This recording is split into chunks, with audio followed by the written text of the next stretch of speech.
Ito, bubuhusan itong connect wall to column, ikinonect yan kasi yung existing saka yung bagong column i-connect sila.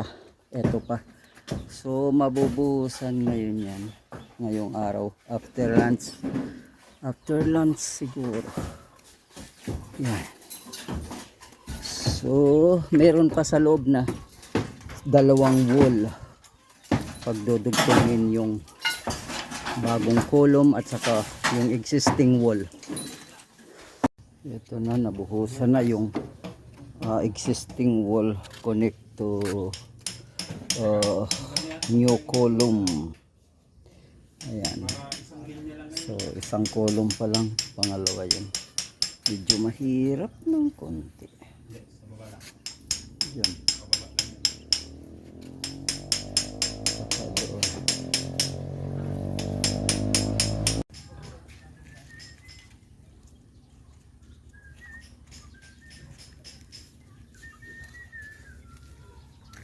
Ito yung pinakang front.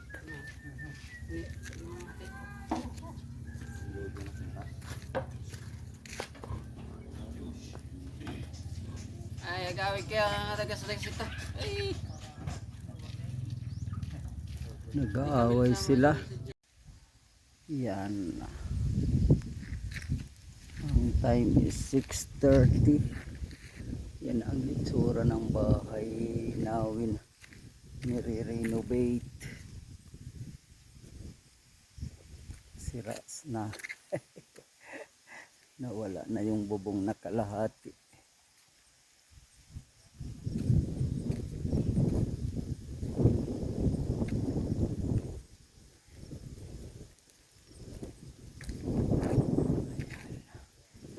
Ito ang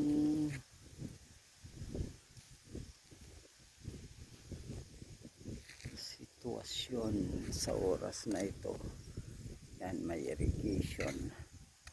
Maliwanag pa ng konti.